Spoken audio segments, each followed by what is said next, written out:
First, we can get a sense of our posture. Sitting in an upright, sort of energetic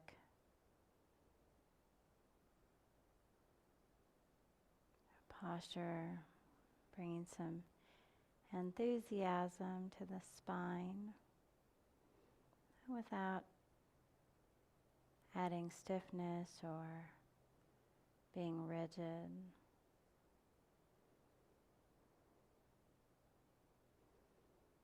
As if it's growing up out of the hips or out of the pelvis like the stem of a flower.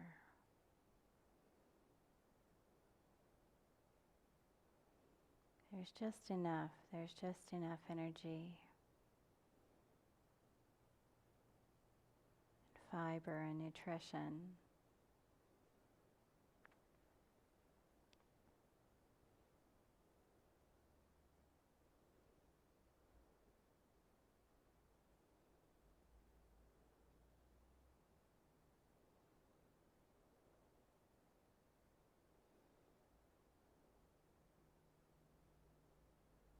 And then just letting the head sit on top of the spine.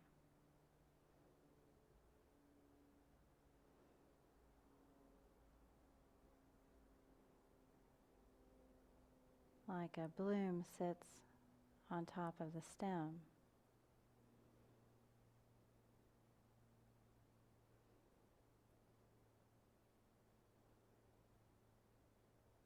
Balanced. Just the right bloom for the right stem. Balanced and open, receptive.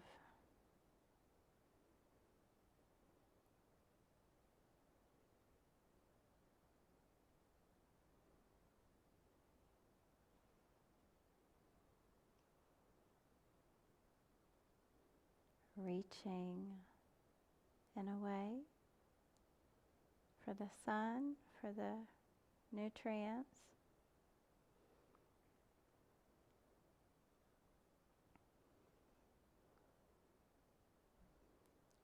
Just as the roots of a flower reach into the earth for nutrients, and the bloom of a flower reaches toward the sun.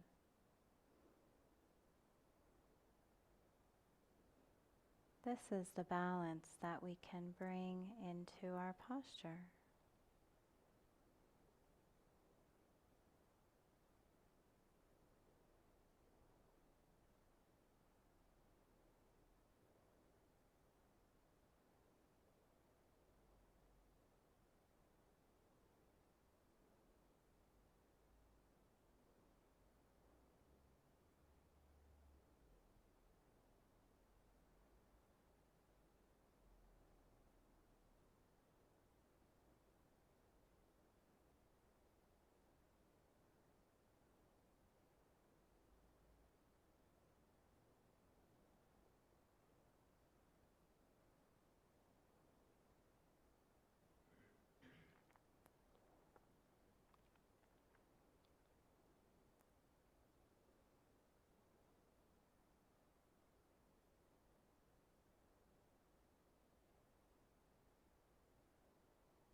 And then allowing the limbs to just open up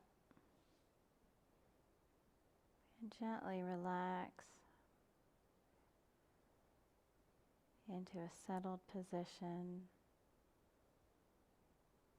letting the foundation of the posture be wide and solid, supportive.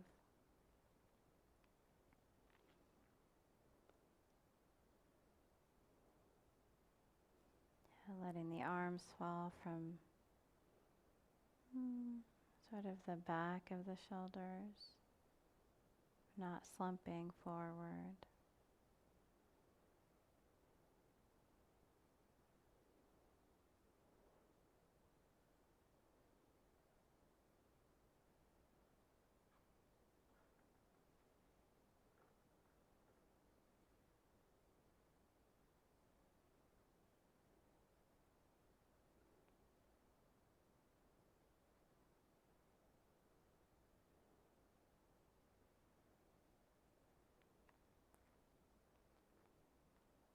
Letting the limbs be the leaves, just naturally opening and softening and settling away from the stem.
And just as a flower in nature welcomes the sun, it also welcomes the rain.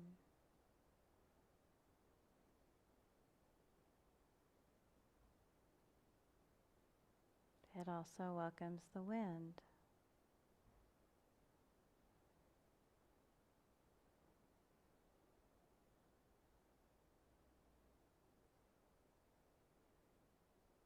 It also welcomes the bees.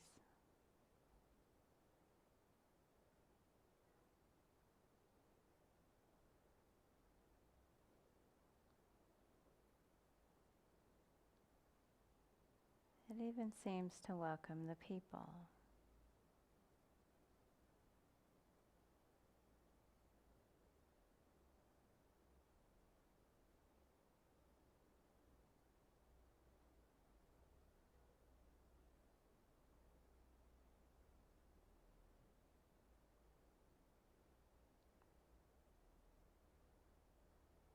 And in the same way, we can let go of controlling the conditions around us.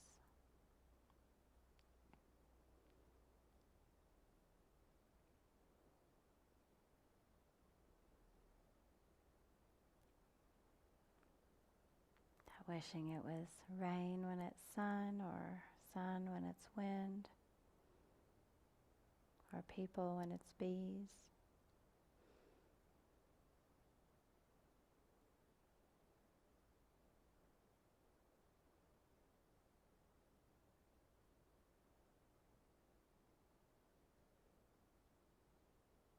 Instead, we can make use of everything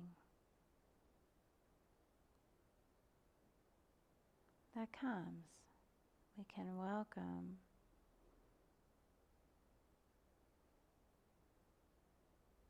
all the conditions into our field of awareness.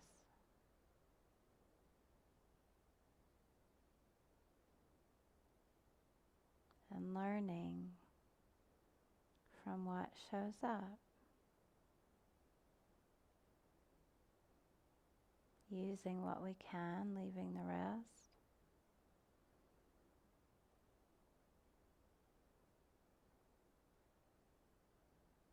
learning from the difficulties,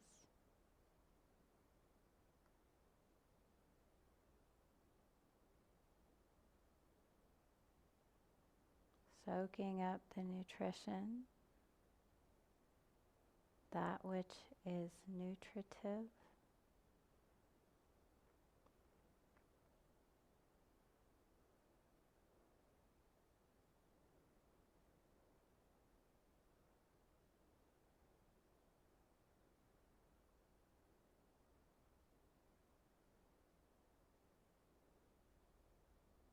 And then we watch. Is what we're taking in helping us bloom and grow and get stronger? Or is there a wilting, a yellowing, a flattening, a dropping, a withering?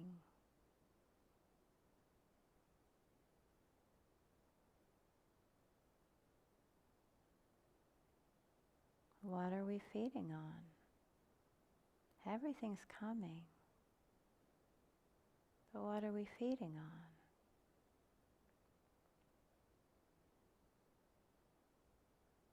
What is worth it?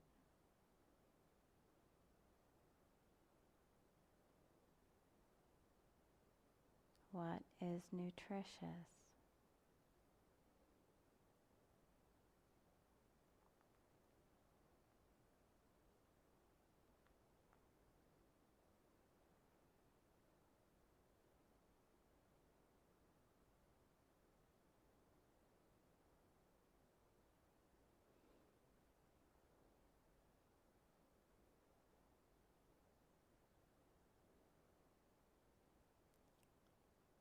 So as we move into silent meditation, just allow the face to bloom, allow the posture to be light and uplifted.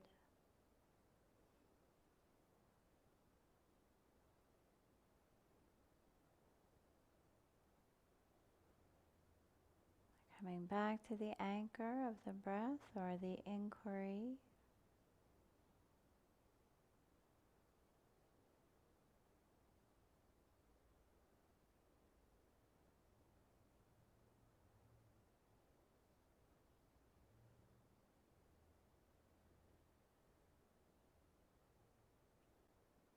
And noticing the results.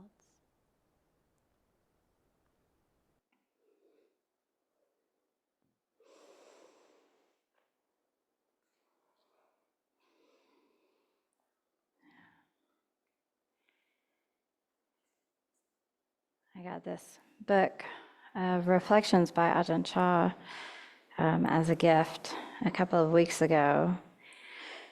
And I mentioned this last week, but I had decided that I wanted to read a little bit from Ajahn Chah over the next few months to a few years on Sundays, just to stay always connected. I used to be up here with Sakula. We were together, very connected. And now I'll be up here alone for a little while. So always pointing to our lineage and our teachers and our community. That's Ajahn Chah there in the back. I'd like to read a little bit from this book, No Ajahn Chah, on Sundays. And of course I was like, as I do, overthinking it. Should I start from the beginning? Do I need to pick meaningful passages? Do they need to connect with what I want to say? That's not this tradition. Overthinking is not it's not the way to wisdom. But I really don't want to start with birth and death either. So, so I'm fast forwarding to the Dhamma section. And I'll read a little bit, just a few little passages. They're just these kind of short paragraphs as we begin. I'll get back to birth and death, certainly, but maybe not today.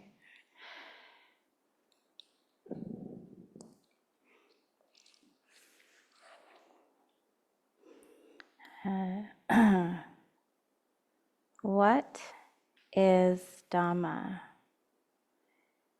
Nothing isn't. Okay, chew on that. So we're going to get as close as we Theravadins get to koans today, I think. What is Dhamma? Nothing isn't. How does the Dhamma teach the proper way of life? It shows us how to live. It has many ways of showing it, on rocks or trees, or just in front of you. It is a teaching, but not in words. So still the mind, the heart, and learn to watch. You'll find the whole Dhamma revealing itself here and now. At what other time and place are you going to look?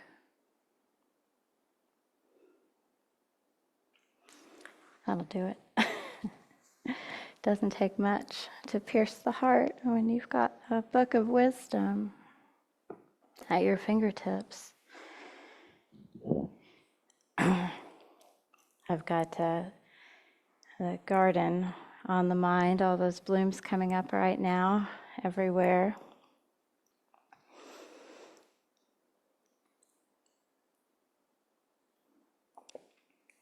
Last year, we did a little work on our house, and because we were doing a little work on our house, we had to move a bunch of stuff out of it. We don't have it's just a little, kind of city lot, small house, and because we didn't have a lot of room to put things, we put some things in storage, and then we kind of like squirreled things around the perimeter of our yard. Tuck this in here, there's an overgrown bush here, here's the little furniture here, a little box here. And we were really busy too, so we didn't do a kind of a vegetable garden. And but this spring, I realized that I really did want to plant these seeds that I had bought a season or two ago before life got busy. I would like to be growing flowers to bring here. But mostly what I have is kind of wildflowers and things that do this. When you cut them, they just lay down. They're pretty, while they're in the ground, but not so much in a vase. And so I've had this idea for quite a while that I would grow a cut flower garden for the center. So I bought all these seeds, and time passed, and life got busy. And then I realized and the gardeners, you'll know, your heart will break. I realized that I kept all these seeds on the shelf between the stove and the refrigerator, the hottest place in my house. I kept all these seeds that I bought. And if you know seeds, they want a cool, dry place that says right on the package. Buy it, put them in a hot, wet spot. And they sat there for a year or longer. But this spring, I sort of woke up out of my busyness and looked around and thought, man, it's not very pleasant back here in my little patch of Vancouver. And I decided to throw these seeds down anyway. A bit like, Winnie the Pooh. Like, okay, just gonna put down some nice earth and kind of put them in clumps and rows like they might grow in the wild, a bit here, a bit here, a bit here, and stomp them in with my feet, hope for the best. And shockingly, they decided to grow. Not all of them. Some of them are not coming back or not going to be viable. But quite a lot of them are growing. I don't know what they are anymore. I can't tell. I have the seed packet, but I can't really tell, which ones are which, actually. I'm guessing. I'm making educated guesses. This is how I garden, beginner's mind. Year after year. Might apply learner's mind at some point, but still beginner's mind. And now I've got kind of some filled in spaces, these little seedlings, they're getting bigger, little blooms. And, but still, sort of in my yard right now, you have to have tunnel vision. Like there's only one good view. If you turn around, it's peeling paint. If you look to the right, it's sort of this lasagna gardening, which is just a pile of flat pack, cardboard waiting to be a vegetable garden. Over here, it's just kind of a mess. So I sit, on the patio and do this. Like, it's beautiful here, it's beautiful here. I'll get to this. And then my husband got a wild hair and put down some fresh bark chips because it's amazing what fresh bark chips can do. Look kind of nice, a little path. And then we got up this morning and he said, did you do something in the path? I said, no, I didn't go out there. What'd I do? Because I tend to go out and weed and, like a wild person, just kind of throw the weeds and dig through. But I do, I want it to look nice when I'm done. And I looked out and the path had been dug up, like in all these chunks, like down to the dirt, like dug. So it wasn't a squirrel, and it wasn't a cat. These big chunks of earth out of the path. And then I kind of took a peek at the garden, at the new seedlings, and it looked like an elk had laid down across a bunch of these fresh seedlings, and poppies about to come, up. I was so excited about. Kind of a very delicate, new growth. And an elk, an alligator, something like went belly down through the delicate new growth. And I think, it was probably a raccoon or a possum or something. And it's been very hot and dry, so I think creatures are digging deeper, for grubs or whatever they want. And so, most of it's all right, but nature does what it does, doesn't it? And I did my part, shabbily, but I had done my part over the last few months. And then we put down these bark chips, and I think that sent some kind of signal to the world. There's a forest here. Come play in it. Can you smell that? So it was a little bit destroyed in places this morning.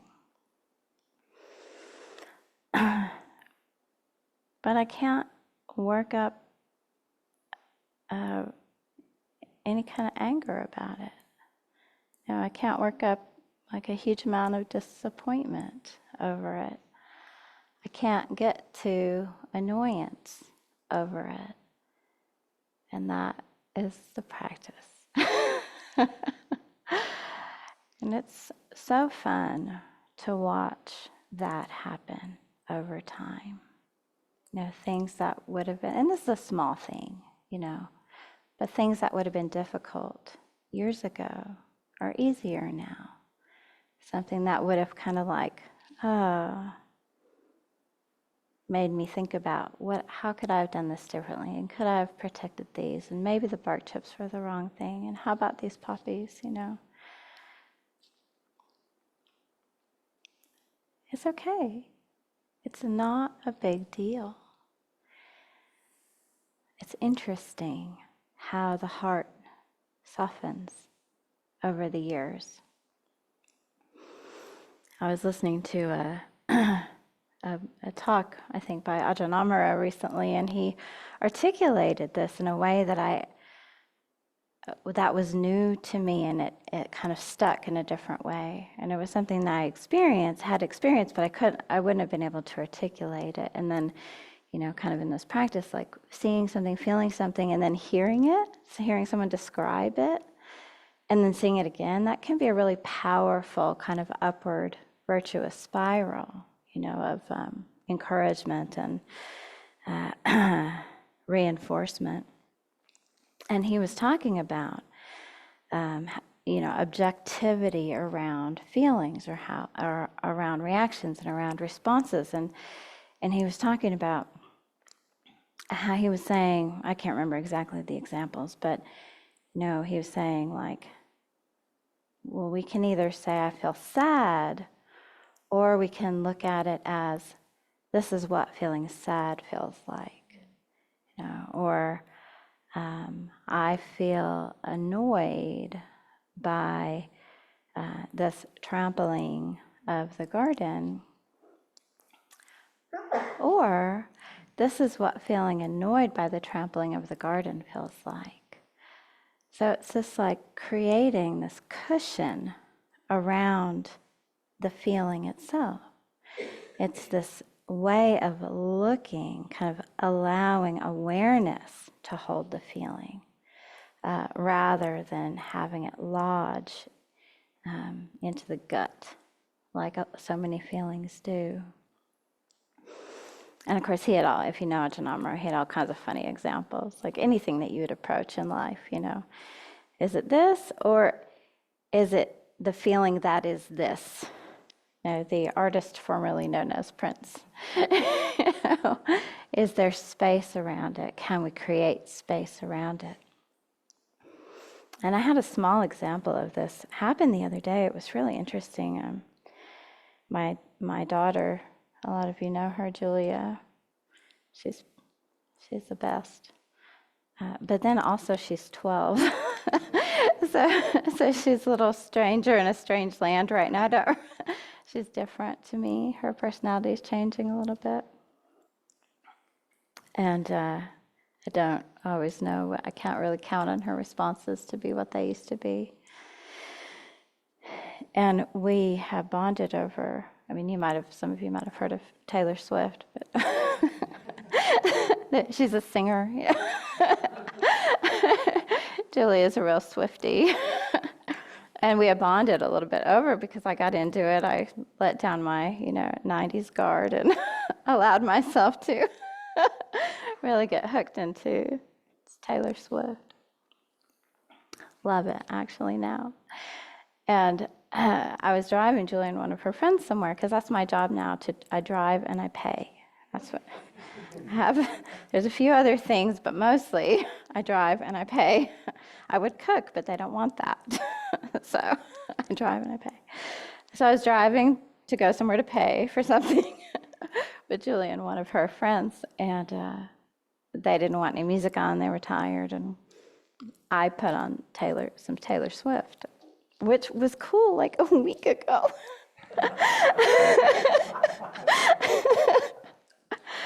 But I put on the wrong album, and it's just not the vibe, Mom.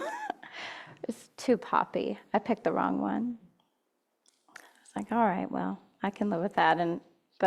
So then I put it on a different song that was on the same album, but I was sure that we still liked, or liked together, because we had this experience not too long ago where we were listening to this song, and not to get too far into it, but really the Taylor Swift bridges, there's just chills, She's known for the chills and the bridges. I swear I'm getting to something here, but so I thought we still liked the song together, and I put it on.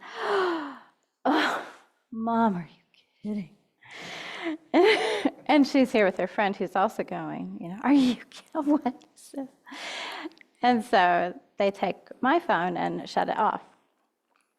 And I was like, but we had a moment with that song. Like just a couple months ago, we had a moment. We yelled that bridge together. And but it was the wrong song at the wrong time, and I asked her to put it back on, and she said no.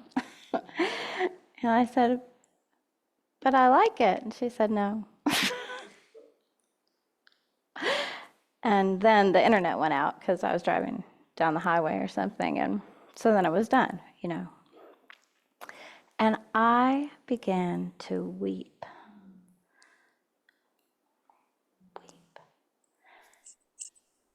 What was I weeping over?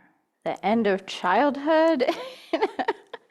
There's a moment that we had that was past, you know, the changing of the guard, the driving pain. I don't know exactly, you know, it just felt like an emotional moment. Something had shifted, and I was having an emotional response to it. But it didn't feel like a problem. It was so interesting. You know, that I tell my kids, I'm not crying, my emotions are just coming out of my face. You know, don't make too much of it. So all these emotions are coming out of my face. And the kids can't, they don't know because they're in the back seat. And then we get home, and I'm just sitting there, you know, trying to collect myself before I go in. The kids are getting out of the car, and Julia looks, you know, and she says, Mom, are you okay? Mom, are you okay? And I was like, well, just, I wanted to listen to that song, and you turned it off, and I had these memories of us. And she goes, oh yeah, the memories of us singing it on this one drive. And I was like, how could you remember that? And still shut it off, you know. But I didn't say that, it was internal. And I was like, yeah, that one, you know. And she goes, well, I'm sorry. And I was like, it's okay. And I sat there kind of letting things dry out, settle down. And how I know, even though there was this emotion, there was an emotional reaction, there was an emotional response to the situation, a very mild situation, by the way, you know. It's an emotional response. I didn't make a problem out of it. And I didn't make a problem for her. I didn't yell at her. I didn't tell her to do anything differently. I didn't explain why she should have a little grace with her mother, you know. It just didn't feel like anything worth making a big deal out of. Some emotions were coming out of my face. And I realized that it was a spontaneous arising of that which Ajahn Amaro was referring to. It wasn't, I'm sad about this passing of time, or this, you know, song, but I was having the feeling of being sad about the passing of time and this song. Oh, this is the feeling. This is what it feels like to be sad about the passing of time, as symbolized by shutting off this song. I should have a drawing. If anybody can guess the song you get, you know, I'll do a chant for you. So it was really fascinating, you know, and I don't hold it against Julia, and I'm not worried about the life lesson here. She got it. She gets it. She knew the memory. We shared it. It was still a shared memory. But that's where it ended, and then it was done, and that's the cessation of suffering. So, you know, I got to see the whole kind of the Buddhist teachings there. You know, there is the Four Noble Truths, there is suffering. What is suffering? It's being associated with the disliked and separated from the liked. There is, you know, a cause of suffering. Oops, I just said that. It's associated with being with the disliked and separated from what is liked. There's one monk in our tradition that flips them because they make more sense that way, but I think I'll just go with what the Buddha taught. And then there's the cessation of suffering, this ending, this recognizing that the suffering is gone. And after, some time in this practice, how quickly it passes even. What? It's amazing. It passed before I could make anybody else miserable. That's like a miracle. That's the miracle of this practice. The suffering passes through before you can wreck anybody else's day. That's a big deal, And then the cause for the cessation of suffering, right? It's beyond the scope of the next 4 minutes I have here, but right view, right intention, right speech. I was good. I did good. I didn't barf my emotions all over her. She saw them, they existed in the world, but I didn't take it beyond that. Right action, right effort. When we notice the practice at work, it's not a coincidence. We've done all the things the Buddha taught, and it's lessened the suffering.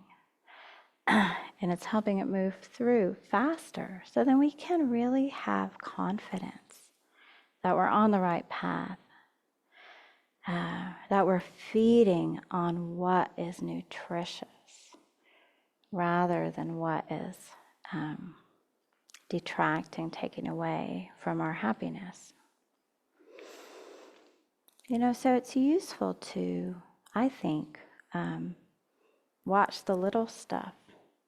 And I know the passage of time is not a little thing, but we're not doing birth and death today. And just a little bit of trampling of seedlings, that's kind of small.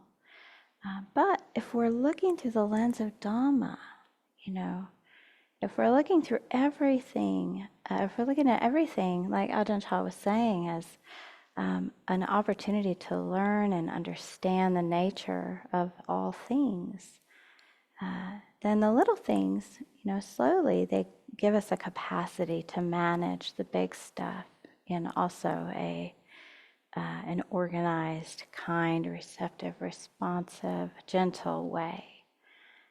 So I like starting small, I think is useful.